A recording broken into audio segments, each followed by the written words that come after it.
একসময় এই কলগুলি দিয়ে বেরিয়ে আসত রূপালী জলের ধারা। সেই জলই মেটাতো হাজারো তৃষ্ণার্ত মানুষের পিপাসা, হয়ে উঠেছিল নগরবাসীর দৈনন্দিন জীবনের অবিচ্ছেদ্য অংশ।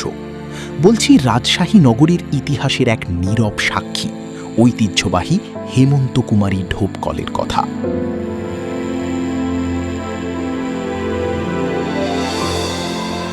সময়টা ১৯৩৭ সাল, আজ থেকে প্রায় ৮৮ বছর আগে, যখন নিরাপদ পানির সংকট আর পানিবাহিত রোগে বিপর্যস্ত ছিল এই জনপদ। তখন মানুষের পাশে দাঁড়াতে তৎকালীন পৌর কর্তৃপক্ষ ও মহারানী হেমন্ত কুমারীর যৌথ প্রচেষ্টায় নির্মিত হয় হেমন্ত কুমারী ওয়াটার ওয়ার্কস। আধুনিক পানি সংরক্ষণ ও সরবরাহ ব্যবস্থার এক অনন্য উদাহরণ ছিল এই ঢোপকলগুলো।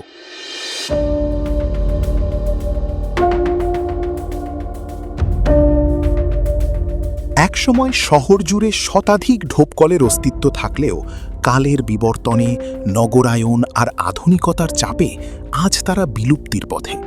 পুরো শহরে এখন সচল রয়েছে মাত্র ৪ থেকে ৫টি ঢোপকল। বেলদারপাড়া, ফায়ার সার্ভিস মোড় আর পাঠানপাড়ার মতো হাতে গোনা কয়েকটি এলাকায় এগুলো কোনো মতে টিকে আছে।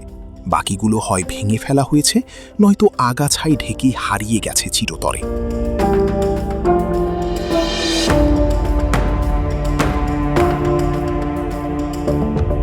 স্থানীয়দের অভিযোগ, বছরের পর বছর ধরে এই অমূল্য স্মারকগুলোর কোনো সংস্কার বা সংরক্ষণ করা হয়নি। আমাদের এই ঢপকল থেকে আমার বাবারাও উপকৃত হয়েছে এক সময়। এখন এই ঢপকলগুলো আস্তে আস্তে নষ্টের দিকে হয়ে যাচ্ছে। ভেতর সাইডটা একটু ছাদলা পরে নষ্ট হয়ে গেছে, এই জন্য আপাতত অমনিকের ব্যবহার করতে পারছে না। অনেকে দেখা যায় পথচারী পানি পিপাসা লাগে, পানি খেতে পারে না। সবাই তো 20 টাকা 30 টাকাতে পানি কিনতে খেতে পারে না, এখান থেকে সবাই পানি নিতে পারে। তো এই ঢপকলটা যদি আপনাদের কোনো সংস্থার মাধ্যমে যদি ঢপকলটাকে যদি উন্নয়ন করা হতো, সংস্কার করা হতো, তাহলে আমাদের এই এলাকার মানুষ উপকৃত হতো এবং শহরের মানুষ উপকৃত হতো।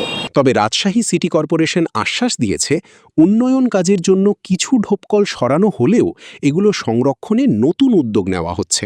বিশুদ্ধ পানির সম্ভাবনা এই ঢোপকল থেকে নাই, কারণ দীর্ঘদিন ধরে এই জরাজীর্ণ হওয়াতে আরও ক্ষতিকারক হয়ে দাঁড়াবে। তবে স্মৃতি হিসাবে আমরা সেটি সংরক্ষণ করতে পারি। তো সেই জন্য এই স্মৃতি রাখার জন্য আমি ইতিমধ্যে পদক্ষেপ গ্রহণ করেছি। ইনশাআল্লাহ পর্যায়ক্রমে রাজশাহীতে যে ঢোপকলগুলো রয়েছে সেগুলো বিভিন্ন আমাদের মোড়ে, রাস্তায়, আশেপাশে, দর্শনীয় বিভিন্ন জায়গায় সেগুলো সংরক্ষণ করার জন্য আমি ইতিমধ্যে গ্রহণ করেছি। বিশেষজ্ঞরা মনে করেন, ঢোপকল কেবল কোনো সাধারণ পানির কল নয়, এটি রাজশাহীর জনস্বাস্থ্য, আধুনিক নগর পরিকল্পনা ও ঐতিহ্যের এক অমূল্য দলিল। এখনই যদি এই শেষ চিহ্নগুলোকে বাঁচিয়ে রাখার কার্যকর উদ্যোগ না নেওয়া হয়, তবে রাজশাহীর এই গর্বের ইতিহাস হয়তো খুব দ্রুতই হারিয়ে যাবে শুধু বইয়ের পাতায়। মনির হোসেন মাহিন, স্কাই বাংলা, রাজশাহী।